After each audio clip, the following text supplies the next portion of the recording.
I'm taking all your clients and there's nothing you can do about it. My sister laughed. I calmly smiled and said, "Good luck." When she opened the files, my name is Alexandra Carter, and at 35, I never expected to be betrayed by my sister. But here I was, standing in my office at Carter Consulting Group, watching Sarah wave a USB drive in front of me like a trophy. Her smirk said everything. She thought she won. "You always thought you were the smart one, didn't you, Alex?" Sarah's perfectly manicured nails tapped against my mahogany desk. "Always Dad's favorite. Always the responsible one." "Well, guess what? I just downloaded your entire client database, and I will take everything you've built." I remained seated, my expression neutral as I watched my younger sister's triumph. At 32, Sarah had always been impulsive, the sister who thought success should come instantly without the years of hard work I put in. She stood before me in her designer suit, thinking she'd finally gotten the upper hand. "You really should update your password security," she continued, disappointed by my lack of reaction. "Using Mom's birthday. So predictable." I sipped my coffee, letting the silence stretch between us. "Are you done?" Her smile faltered slightly. "That's it? That's all you have to say? What would you like me to say, Sarah? That I'm surprised? Hurt? Should I beg you not to do this?" She straightened her shoulders, trying to reclaim her moment of victory. "I'm starting my consulting firm. By this time next month, every single one of your clients will be mine. I know everything about your business, Alex. Everything." I stood up slowly, smoothing my skirt as I walked to the window overlooking downtown Chicago. The city sprawled below, a maze of buildings and possibilities. "Sarah, I always wondered when this day would come. What's that supposed to mean?" I turned back to face her, seeing not the confident woman she was trying to project, but the little sister who used to steal my clothes and copy my homework. "You've been planning this for months, haven't you? Ever since Dad suggested you come work for me." Her silence was confirmation enough. "Tell me something," I continued. "When you accessed our system last night at 2 a.m., did you think about what you were stealing? Did you even look at the files?" "I don't mean to look at them. I know your business inside and out. 3 years of working here, watching you run everything, thinking you're perfect."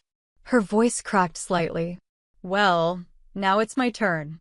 I returned to my desk and sat down, folding my hands before me. "You know what Mom used to say about shortcuts?" Sarah's face darkened at the mention of our mother. "Don't you dare bring her into this.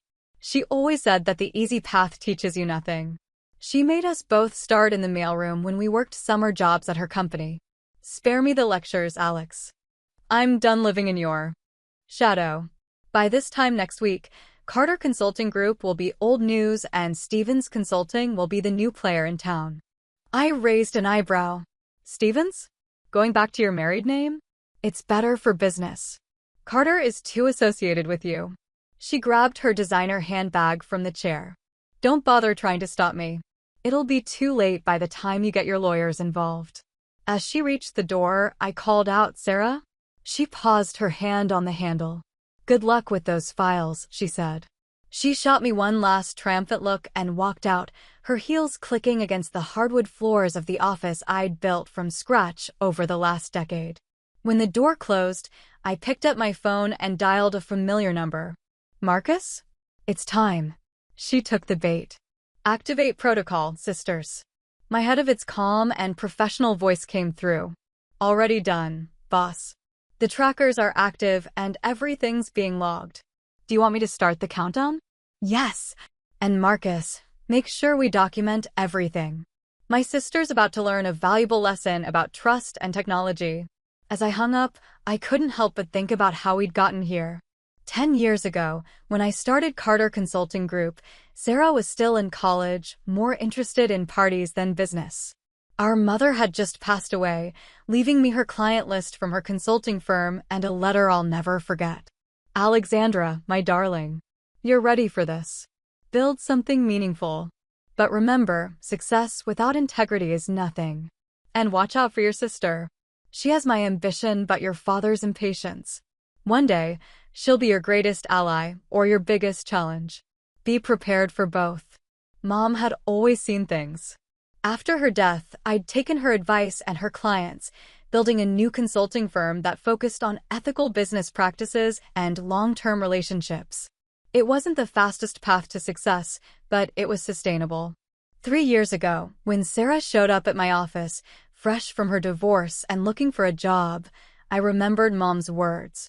I gave her a chance, starting her in account management. She was good. Excellent. She had Mom's charm and an instinct for client needs that couldn't be taught. But she was also impatient. I watched her grow frustrated with our methodical approach to growth. She wanted shortcuts, quick wins, and instant success. During meetings, she'd argue for aggressive expansion, riskier strategies, or anything to speed up the process. We could double our client base in 6 months if you'd just take some risks. She'd say, her eyes bright with ambition. Business isn't about speed, Sarah. It's about building something that lasts. She'd roll her eyes, just like she did when we were kids, and I'd try to teach her the right way to do things. You sound just like Mom. 6 months ago, I noticed small changes in her behavior. She started staying late at the office, asking detailed questions about our security protocols, and suddenly showing interest in our infrastructure. To anyone else, this might have looked like professional development. To me, it was a warning sign. That's when I called Marcus. Boss, want me to revoke her access? He'd ask when I shared my concerns. No, I replied, remembering Mom's lessons about playing the long game.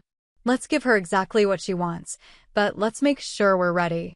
Together, we created Protocol Sisters, an elaborate system of fake files, trackers, and digital breadcrumbs.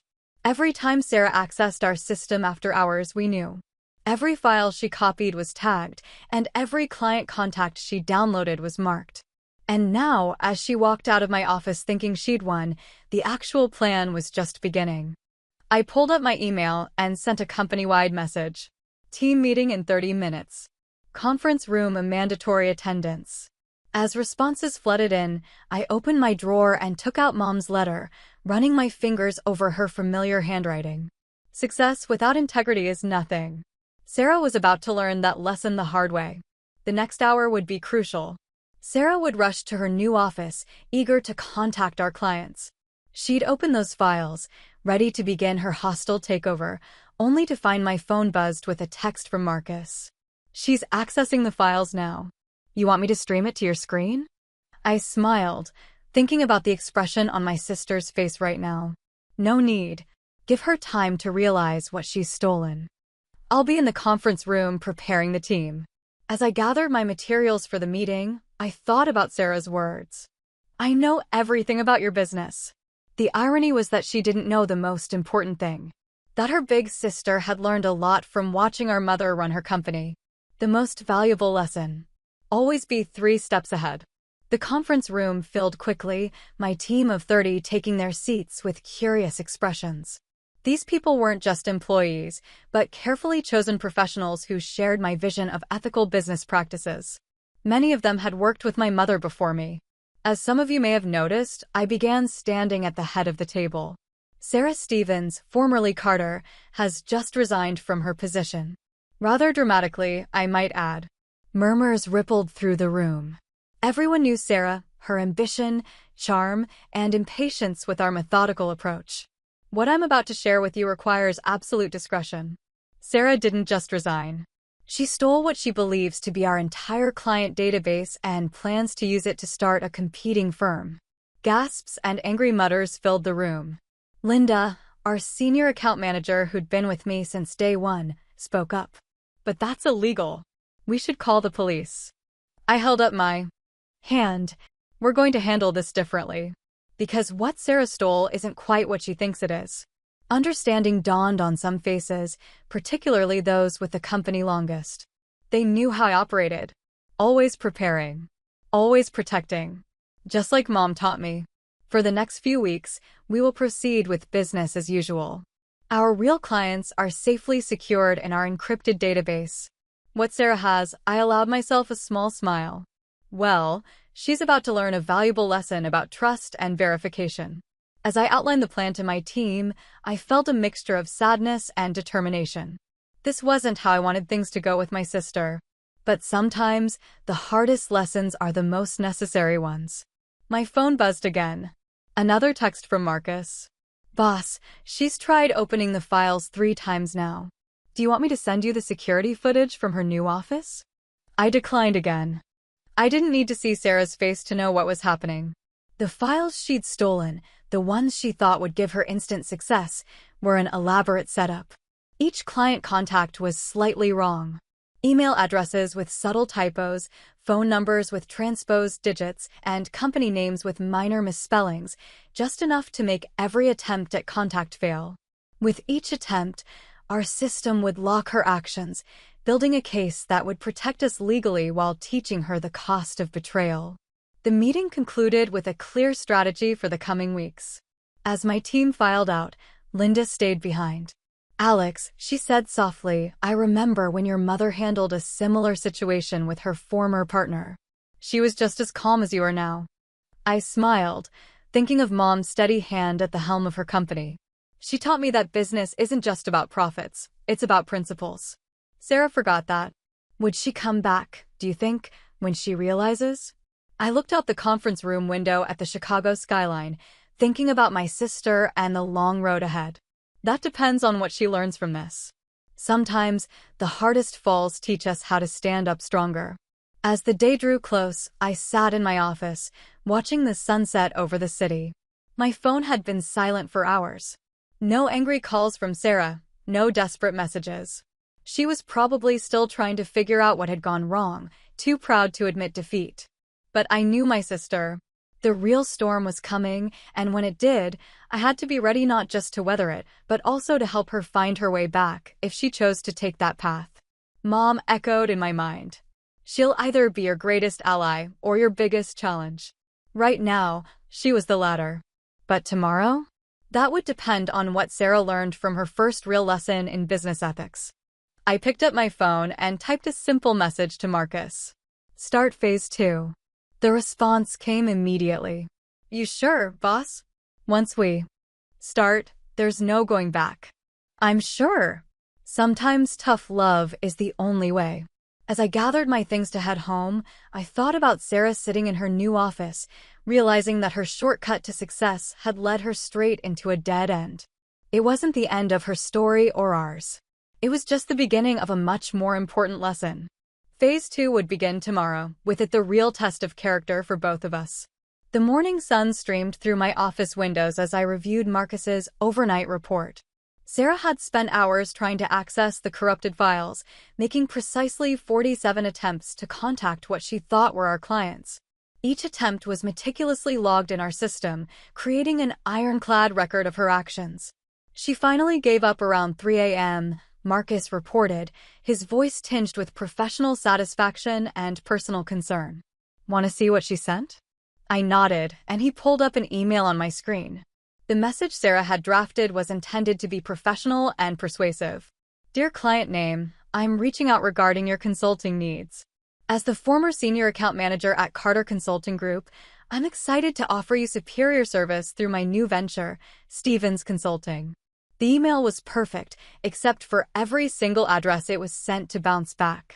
Some immediately, others after a delay, creating a cascade of failure notifications throughout the night. She's going to figure it out soon, Marcus warned. The patterns of corruption in those files aren't random. Someone with her experience will eventually see the deliberate nature of the changes. That's exactly what I'm counting on. I replied, thinking about phase 2 of our plan. Has she tried reaccessing our system? 3 times since midnight. Each attempt is more desperate than the last. Want me to block her credentials completely? I shook my head. No, let her keep trying. Every attempt is more evidence of what she intended to do. Just then, my office door burst open. Sarah stood there, her usually perfect appearance showing signs of strain. Her designer suit was slightly wrinkled, her hair not quite as polished as usual, and her eyes blazed with a mixture of fury and desperation. What did you do? She demanded, storming toward my desk. I remained seated, maintaining my calm demeanor. Good morning, Sarah. I see you've had a busy night. The files, they're all wrong. Every single one of them. This isn't funny, Alex. Fix it. Fix what? The files you stole? The database you illegally accessed? Please, be specific about which crime you'd like me to help you correct. Her face flushed. Don't play games with me. You knew I would take those files. You set me up. I stood slowly, meeting her gaze. Yes, I did. Just like I knew you'd been planning this betrayal for months. Did you think I wouldn't protect my company, our mother's legacy, from someone who clearly doesn't understand the value of trust? I understand Plan H, he spat. I understand that you've been holding me back, just like always, making me follow your precious protocols, your ethical guidelines, and your careful timelines. Some of us want to succeed in this lifetime, Alex. And how's that working out for you? I asked quietly, how many potential clients have you managed to contact with those stolen files? She flinched, and I knew the number was 0. Every email bounce, every phone number led nowhere, and every carefully crafted pitch have fallen into the digital void. You know what Mom would say about this? I continued. Don't you dare bring her into this again, Sarah warned, but her voice wavered. She would say that success built on betrayal is like a house built on sand. It might look impressive momentarily, but it won't stand. Save your metaphors, Sarah snapped. I want the real client list now. I walked to my window, looking out at the city we both loved, the business world we tried to conquer in our ways. No, that's it? Just no. That's right, no, but I will give you something else. A choice. She crossed her arms, suspicion evident in her expression. What kind of choice? Option 1. You continue down this path. Try to build your business on stolen data that doesn't work, face potential legal consequences for corporate espionage, and burn every bridge you have in this industry. Option 2. You learn from this. Learn what? That my sister is just as manipulative as everyone says? I turned back to face her. Learn that there are no shortcuts to success. Learn that trust, once broken, is harder to rebuild than any business. Learn what Mom tried to teach us both, that integrity matters more than quick profits. Sarah sank into one of my office chairs, the fight seemingly draining out of her. You've ruined everything. I invested all my savings in the new office space. I hired staff. I promised people things. You did all that before you even had a viable client base? Before you had proven your business model? That's exactly the kind of reckless behavior Mom warned us about. Not everyone can be perfect like you, Alex, she said bitterly. I'm not perfect, Sarah. I just understand that building something meaningful takes time. Remember when Mom started her company? She worked out of our garage for 2 years before she could afford a real office. That was different. Times have changed. Have they? Has the importance of trust changed? Has the value of real relationships with clients changed? Sarah was quiet for a long moment, staring at her hands. When she finally spoke, her voice was smaller, more like the little sister I remembered. What am I supposed to do now? This was the moment I'd been waiting for, the opportunity to help her grow or watch her fall completely. Phase 2 depended entirely on how she responded to what I said next. That depends, I said carefully. Are you ready to learn how to build something real? Something that will last? She looked up, confusion replacing some of the anger in her eyes. What do you mean? I sat across from her, remembering all the times Mom had sat with us at the kitchen table, teaching us about business, life, and the importance of doing things the right way. I mean, are you ready to start over? Not as my employee or rival, but as someone who wants to create something meaningful. Start over. I just spent everything I had on this venture. I can't just. I held up my hand. Let me finish. What if I told you there's a way to turn this around? A way that doesn't involve stealing or shortcuts, but will require something much harder from you. What's that? Humility, patience, and a willingness to learn from your mistakes instead of running from them. Sarah's eyes narrowed. Why would you help me after what I did? Why not just let me fail? I thought about Mom's letter, her warning that Sarah could be either my greatest ally or my biggest challenge. Because you're my sister, and because Mom believed in second chances, but only for those willing to run them. What exactly are you proposing? I opened my laptop and turned it toward her. On the screen was a business plan, one I prepared weeks ago, knowing this day might come. This proposal for a new division of Carter Consulting, focusing on emerging technologies and startups. It needs someone ambitious, someone who understands both traditional consulting and modern business needs. Someone willing to work hard and build something from the ground up. The right way this time. Sarah stared at the screen, then back at me. You want me to run this? After everything? No, I corrected her. I want you to earn the right to run this. It won't be easy. You'll start at the bottom, prove yourself, and learn every aspect of ethical business practices. And if you succeed, really succeed, then yes, this division could be yours. The silence that followed was heavy with possibility. I could see the wheels turning in Sarah's mind. The battle between her pride and ambition, her anger, and her need to prove herself. How long? She finally asked. 2 years minimum. No shortcuts, no special treatment. You'll work harder than you've ever worked before and do it under close supervision. Every step will be earned, every promotion justified. And if I refuse? I closed the laptop slowly. Then those files you stole will be turned over to our lawyers, along with complete documentation of your corporate espionage attempt. Your choice. Sarah stood and walked to the window, her reflection showing the internal struggle playing out on her face. This moment would define not just her future, but our relationship as sisters. 2 years is a long time, she said finally. Building something worthwhile usually is. She turned back to me, and for the first time in years, I saw a glimpse of the sister I used to know. The one who would come to me for help with homework and looked up to me before competition and jealousy got in the way. When do I start? I allowed myself a small smile. That depends on what you do next. The following day, Sarah arrived at the office precisely 15 minutes early, wearing a simple black suit instead of her usual designer labels. She carried a notebook rather than her expensive leather portfolio, and the look in her eyes was different, more determined than defiant. Where do I start? She asked, standing in my office doorway. I gestured to a desk visible through the glass walls, a simple workstation in the open office, not the private office she'd occupied before. That's your new space. Marcus will set you up with basic system access. Read only, no client contact yet. She nodded, accepting the demotion without complaint. As she turned to leave, I called after her. Sarah, your first task is to document everything you did with those stolen files. Every attempt to contact clients. Every email. Every plan you made. Complete honesty. That's your baseline for moving forward. Everything? She hesitated. Everything. You can't fix what you won't acknowledge. For the next week, I watched as Sarah immersed herself in the task. She worked late, documenting her actions in meticulous detail. Her report revealed more than just the attempted theft. It showed a pattern of increasing desperation, of corners cut, and of ethics compromised long before the final betrayal. Marcus kept me updated on her system activity. She's doing it right, boss, he reported. There have been no attempts to access restricted areas or communication with outside contacts. She's staying in her lane.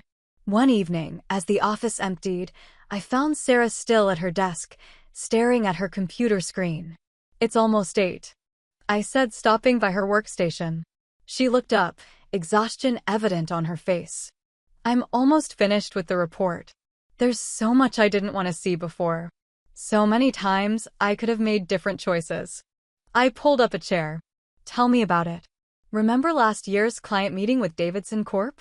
When their CFO mentioned those accounting irregularities, I nodded, remembering how Sarah had glossed over the issue, pushing for a quick contract signing. I knew something was wrong, she admitted. But I was so focused on landing the big account, proving I could bring in major clients, I convinced myself it wasn't our problem to solve. What would you do differently now? She met my eyes steadily. I'd report it, help them fix the issue before it becomes a larger problem. That's what Mom would have done, isn't it? Yes, it is.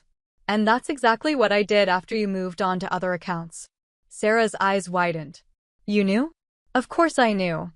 I've been cleaning up behind you for 3 years, Sarah. Every shortcut. Every overlooked detail. Every ethical gray area you danced around. I fixed it all. Because that's what Mom taught me to do. Protect the business and protect my sister, even from herself. Tears welled in her eyes. Why did you ever say anything? Would you have listened? Or would you have seen it as another example of your big sister showing you up? She wiped her eyes quickly. I messed up, didn't I? Yes, you did. But you're fixing it now. That counts for something. The following month brought gradual changes. Sarah threw herself into learning every aspect of ethical business practices. She attended training sessions without complaint, took detailed notes during meetings, and started asking questions about proper procedures instead of looking for workarounds. One morning, Linda stopped by my office, closing the door behind her. Your sister just caught a major error in the Johnson proposal, she said. A discrepancy that could have cost us the account if it had gone through. Did she try to fix it herself? Linda shook her head. No, she brought it straight to me. Said she wanted to make sure we handled it through proper channels. I smiled. Progress. 3 months into Sarah's probationary period, I received an unexpected email from her. Can we meet? There's something I need to show you. She carried a familiar-looking journal when she came to my office that afternoon. I found Mom's old business diary, she said, placing it on my desk. I've been reading it every night. Did you know she almost lost everything in her 3rd year of business? I nodded. The Martinez account. A competitor tried to poach her biggest client. But instead of fighting dirty or giving up, she innovated. She created a new service model that made her indispensable to her clients. Sarah's eyes shone with newfound understanding. She built something better instead of tearing someone else down. That's right. Alex, I've been thinking about the new division you proposed. The one for emerging technologies. What about it? She pulled out her notebook, opening to a carefully prepared presentation. I have some ideas. Not shortcuts or quick fixes, but real innovations. Ways we could help startup clients build ethical foundations from the ground up. Would you? Would you be willing to look at them? I studied my sister's face, seeing not the arrogant woman who had tried to steal my client list, but someone new. Or perhaps someone who'd been there all along, just waiting for the right moment to emerge. Show me, I said. For the next hour, Sarah walked me through her proposals. They were thoughtful, detailed, and most importantly, built on principles of sustainable growth and ethical business practices. This is good work, I admitted when she finished. Good. I've been studying Mom's approaches, combining them with what I've learned about modern startup challenges. I think there's a way to honor her legacy while adapting to current market needs. And you're willing to build this properly? No rushing, no cutting corners. She met my gaze firmly. I want to do it right this time.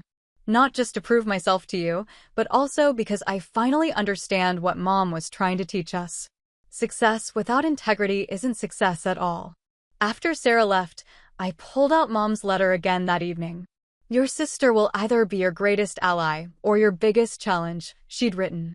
Looking at Sarah's proposal spread across my desk, I wondered if maybe she could be both, if the challenge of helping her improve could make us both stronger. I picked up my phone and called Marcus. Star Phase 3, I said. You sure? It's only been 3 months. I'm sure. She's ready for the next test. As I hung up, I looked at the family photo on my wall. Mom, Sarah, and me at the opening of Mom's first real office. We were all smiling, united in purpose and pride. Maybe we could find our way back to that, not by erasing the past few months, but by building something new from the lessons learned. Phase 3 would show whether Sarah's changes were fundamental or just another performance. But I felt genuinely hopeful about the outcome for the first time since this all began. The next day would bring new challenges, but we were finally moving in the right direction, together, just as Mom had always hoped we would be. 6 months after Sarah's attempted betrayal, Carter Consulting Group was hosting its annual client appreciation event. The venue, a rooftop garden overlooking Chicago's skyline, buzzed with conversation as clients, employees, and industry partners mingled under the early evening sky. Sarah stood at the entrance, greeting guests with a quiet confidence different from her old artificial charm. She wore a simple blue dress, Mom's favorite color, and the diamond earrings she gave her for her college graduation. A mess. Stevens called out James Davidson, the CFO whose accounting irregularities Sarah had once ignored. Thank you for your help with our compliance review last month. Your attention to detail saved us from what could have been a serious issue. I watched from across the room as Sarah engaged with him professionally, with no trace of her former aggressive sales tactics. "I'm glad we could help establish better protocols," she replied. "Preventing problems is always better than fixing them later." My sister's transformation over the past 6 months has been remarkable. Phase 3 of our plan, gradually reintegrating her into client relationships while maintaining strict oversight, had revealed a new side of Sarah. Or perhaps it had uncovered who she'd always been beneath the desperation to prove herself. Marcus appeared at my elbow, tablet in hand. "Latest client satisfaction numbers," he said, showing me the screen. "Sarah's division is outperforming projections by 23%. And all above board. No shortcuts." He grinned. "The opposite. She's implemented extra verification steps for all new client onboarding. Some of the team thought it was excessive, but she insisted on doing it right or not at all." I smiled, remembering Mom's exact words in her business diary. "Do it right or not at all. There are no acceptable shortcuts in building trust." As the evening progressed, I went to the podium for the annual company address. The sunset painted the sky in shades of pink and gold, reminiscent of the views from Mom's old office. 20 years ago, I began. Our mother started this company with a simple principle: success and integrity are inseparable. Today, we're not just continuing that legacy, but expanding it. I caught Sarah's eye in the crowd. She looked nervous, unaware of what was coming next. "I'm pleased to announce that Carter Consulting Group is launching a new division focused on emerging technologies and startup ethics. This division will help new businesses build strong foundations based on principles of sustainable growth and corporate responsibility." Applause filled the room. Several of our tech industry clients nodded approvingly. Leading this initiative will be someone who has demonstrated business acumen and a more important quality our mother valued: the ability to learn from mistakes and emerge stronger. Sarah Stevens will serve as division director, effective immediately. The room erupted in applause again. Sarah stood frozen, tears welling in her eyes. This promotion had come 6 months earlier than promised. But she earned it, not through shortcuts or manipulation, but through genuine growth and hard work. As the applause died, I continued. "Additionally, I'm announcing a change to our company's name. Moving forward, we will be known as Carter and Stevens Consulting Group." Sarah's hand flew to her mouth. "This wasn't part of our original agreement. This was something more." "Because sometimes," I said, looking at my sister, "the strongest partnerships are forged through overcoming challenges together." After the announcement, Sarah found me on the quiet side of the rooftop. "Why?" she asked. I leaned against the railing, looking out at the city lights. "Remember what Mom used to say about second chances? That they're not given, they're earned." "You earned this, Sarah." "Not by being perfect, but by being brave enough to change." She joined me at the railing. "I found something in Mom's diary last week," she said. "A note about us. Did you know she worried we'd end up rivals or partners?" I smiled. She might have mentioned it. She wrote that our different approaches to business, your careful planning, and my ambitious drive could tear the company apart or make it stronger than ever. She was right, wasn't she? She usually was. Sarah turned to face me. "I need to tell you something. That night when I stole the client list, I wasn't just doing it for myself. I was trying to prove something." "What?" "That I could be more than just your little sister. More than the family's disappointment. I wanted to show everyone I could build something independently. And now?" She smiled softly. "Now I understand that building something together is better than tearing things apart alone." Just then, Linda approached with a small package. "I found this while cleaning out the old storage room," she said, handing it to me. "I thought you might want it." Inside was a framed photo I hadn't seen in years. Mom sitting at her desk with Sarah and me on either side of her. All 3 of us laughing at some forgotten joke. "I remember this," Sarah said, touching the glass gently. "It was right after she landed the Westbrook account. She let us help prepare the presentation. She said we were her secret weapons," I recalled. "You with your creative solutions and me with my attention to detail. We made a good team back then. We make a better one now." Sarah and I found ourselves alone on a rooftop as the party wound down. The city hummed below us, full of possibilities. You know, Sarah said, I never properly thanked you. For what? For stopping me from making the biggest mistake of my life. Thank you for giving me a chance to fix things, for believing in me even when I didn't believe in myself. I thought about the past 6 months, the long hours Sarah had put in, the humble way she'd rebuilt trust with the team, and the innovative ideas she developed for helping startup clients establish ethical foundations. Mom always said that true success isn't about winning. I replied, it's about growing. She also said family is the hardest business of all. Sarah laughed. But worth the investment. We stood in comfortable silence, watching the city lights twinkle. Tomorrow would bring new challenges, clients to advise, ethical dilemmas to navigate, and a growing company to lead. But for the first time since Mom's passing, it felt like we were truly carrying on her legacy, not just as business leaders, but as sisters. Ready for tomorrow? I asked.